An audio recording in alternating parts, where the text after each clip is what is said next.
बिस्मिल्लाहिर्रहमानिर्रहीम, अस्सलाम वालेकुम। BCom part 1 economics chapter number 5 है, लेक्चर नंबर 6 में हमने डिस्कस कर रहे हैं measuring of elasticity of demand के जो मेथड हैं। उसके अंदर हमने लास्ट टाइम डिस्कस किया था अपने लास्ट लेक्चर्स के अंदर कि हमारे पास जो मेथड होते हैं, टोटल एक्सपेंडिचर मेथड होता है, टोटल एक्सपेंडिचर मेथड होता है, प्रोपोर्शनल मेथड होता है या परसेंटेज मेथड होता है, और एक मेथड हमारे पास ज्योमेट्रिकल मेथड होता है। ज्योमेट्रिकल मेथड में दो होते हैं हमारे पास, एक होता है आर्क इलास्टिसिटी, ठीक है,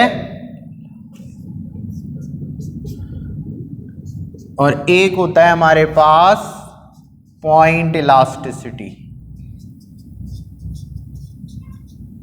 ठीक है। जो आर्क इलास्टिसिटी है वो क्या है? आर्क इलास्टिसिटी हम ज्योमेट्रिक मेथड में देखते हैं कि जब आर्क इलास्टिसिटी की बात करते हैं, व्हेन द कंसीडरेबल चेंज या when the large change in quantity demand, when the large percentage change in quantity demand due to large percentage change in price, तो इज कॉल्ड आर्क इलास्टिसिटी, और it will appear on two different point. ये जब हम graph अभी बनाएंगे तो ये दो डिफरेंट पॉइंट पर लोकेट होगा, तो उसको आर्क इलास्टिसिटी कहते हैं। जब एक बहुत बड़ा कंसिडरेबल चेंज किसकी प्राइस में आ जाए, लाइक अगर हम कार्स की प्राइस देखते हैं तो कार्स की प्राइस में एक बड़ा चेंज आ रहा होता है, लाइक 2 लाख बढ़ गए, 3 लाख बढ़ गए।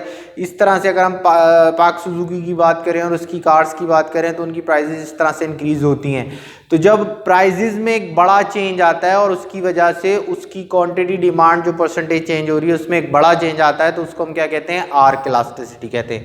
तो आर्क इलास्टिसिटी क्या है कि व्हेन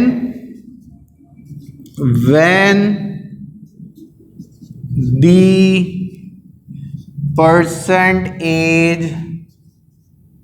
व्हेन दी, बल्कि इसको हम इस तरह से ज़्यादा अच्छा लिखते हैं कि when the large percentage change in quantity demand due to large percentage in price is called arc elasticity, ठीक है। और it will appear on two different points on demand curve, ठीक है।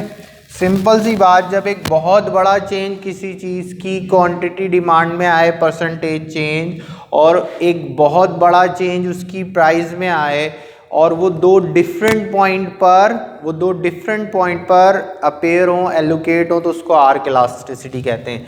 अगर हम इसका ग्राफ बनाएंगे तो ये हमारे पास एक्स एक्सिस होता है, ये हमारे पास वाई एक्सिस होता है, और हम एक ऐसा डिमांड कर्व बनाएं left to right downward sloping, और उस पर एक पॉइंट हम बनाएं ए, एक पॉइंट हम बनाएं बी। यहाँ पर हम प्राइस लेते हैं और यहाँ पर हम क्वांटिटी डिमांड लेते हैं, ठीक है। एक बड़ा चेंज है, लाइक ये 50 से बढ़कर 150 हो जाए, और ये 500 से बढ़कर 2500 हो जाए। तो जब एक कंसीडरेबल चेंज,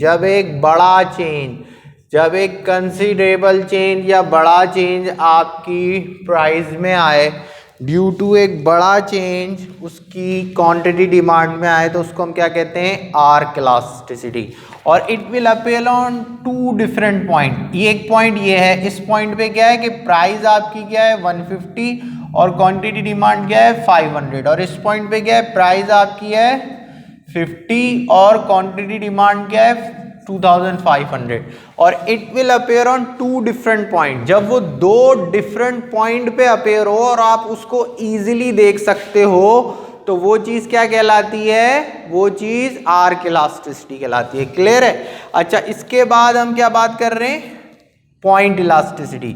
पॉइंट इलास्टिसिटी क्या है? When the small change when the small percentage change in quantity demand due to small percentage change in price, small percentage change in price is called, इसको हम क्या कहेंगे? Point, is called point elasticity, point elasticity, और it will appear on same, it will appear on same point on demand curve। और ये क्या होगा? it will appear on same point on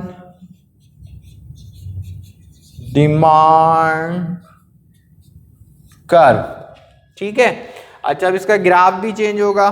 अब हम क्या बात कर रहे हैं? पॉइंट इलास्टिसिटी क्या होता है? पॉइंट इलास्टिसिटी होता है कि जब एक बहुत माइनर सा चेंज, एक बहुत स्मॉल चेंज किसी चीज की प्राइस में आए और स्मॉल चेंज ही उसकी क्वांटिटी डिमांड में आए तो उसको हम क्या कहते हैं? उसको हम पॉइंट इलास्टिसिटी कहते हैं। उसको हम पॉइंट इलास्टिसिटी कहते हैं। लाइक अगर हम सपोज करो, ठीक है, इसको हम लेते हैं 50, इसको हम लेते हैं 100, इसको हम लेते हैं 150। इसी तरह सिमिलरली यहाँ पर हम लेते हैं 500, 1000, 1500।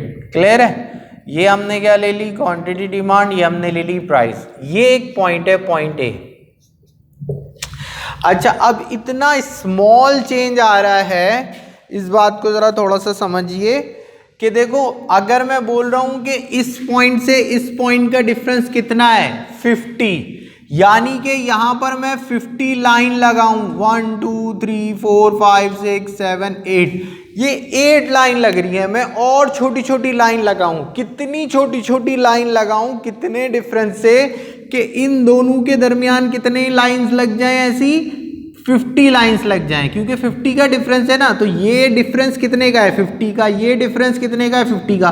तो मैं इतनी माइनर सी लाइन लगाऊं कि मैं अभी तो 8 लगा पा रहा हूं, 1 2 3 4 5 6 7 8 9 10 11 लगा दी, यानी कि अभी भी 11 लगा दी। अभी भी मुझे यहाँ 50 लाइन लगानी है। इतनी स्मॉल लाइन लगाऊं तो वो बहुत ज़्यादा डॉट हो जाएंगे।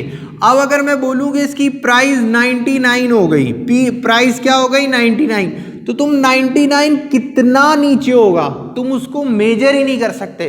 क्यों मेजर नहीं कर सकते? देखो, तुमने इतना सा डिफरेंस है, इसके अंदर 50 डॉट्स हैं, तो वो कितने माइनर से होंगे? ग्राफ पेपर पे जो आप डॉट्स देखते हैं वो माइनर से होंगे। अब अगर इसकी प्राइस में बहुत स्मॉल चेंज आता है, प्राइस कितनी हो जाती है? 99, तो उसकी डिमांड बढ़कर, क्वांटिटी डिमांड बढ़कर उसकी कितनी हो जाती है? मैं बोलता हूँ यहाँ 1000 है ना, 1002 हो जाती है। अब इन दोनों का डिफरेंस कितना है? 500 का, यानी कि मैं इतनी स्मॉल लाइन लगाऊं कि आगे मैं 500 डॉट लगाऊं तो वो 2 बड़ा है, तो वो 2 कितना सा होगा? वो you can not even measure it, कि तुम उसको मेजर ही नहीं कर सकते। तो यानी कि वो ऑलमोस्ट, जब बहुत छोटा सा चेंज आ रहा है, मैं बोलूँ प्राइस कम होकर 99 हो गई, डिमांड बढ़कर 102 हो गई, तो वो इतना सा माइनर चेंज आएगा कि वो ऑलमोस्ट सेम पॉइंट पे ही रहेगा। बात समझ में आ रही है? तो वो जब when the small percentage change in quantity demand due to small percentage change in price is called point elasticity. तो उसको हम पॉइंट इलास्टिसिटी कहते हैं। और it will appear on same point on demand curve, और वो एक सेम पॉइंट पे क्या होगा? वो एक सेम पॉइंट पे अपीयर होगा, तो उसको हम कहते हैं पॉइंट इलास्टिसिटी।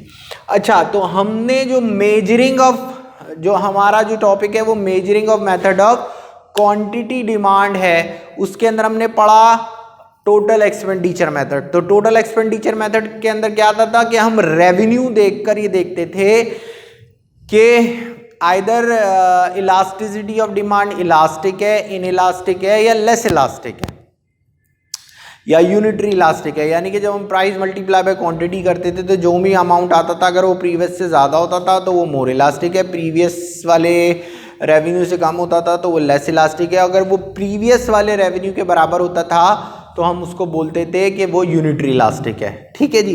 इसके बाद प्रोपोर्शनल मेथड था। Proportional method simple percentage change का था, उसके अंदर change in quantity divide by change in price करते थे। अगर आंसर इक्वल टू 1 आता था तो यूनिटरी, मोर देन 1 आता था तो मोर इलास्टिक या इलास्टिक, और लेस देन 1 आता था तो इलास्टिक। और पॉइंट और आर्क इलास्टिसिटी के अंदर अब क्या करते थे, पॉइंट और आर्क इलास्टिसिटी हमको ये बताता था। आर्क इलास्टिसिटी ऑफ डिमांड क्या है कि when the considerable change, when the large change, जब एक बड़ा चेंज किसी चीज़ की प्राइस में आता है और उसका बड़ा चेंज उसके क्वांटिटी डिमांड में आता है, परसेंटेज चेंज, रिस्पॉन्सिवनेस, उसको आर्क कहते हैं। व्हेन द स्मॉल चेंज किसी चीज़ की क्वांटिटी डिमांड में आता है और स्मॉल चेंज उसकी प्राइस में आता है तो उसको हम क्या कहते हैं, पॉइंट इलास्टिसिटी।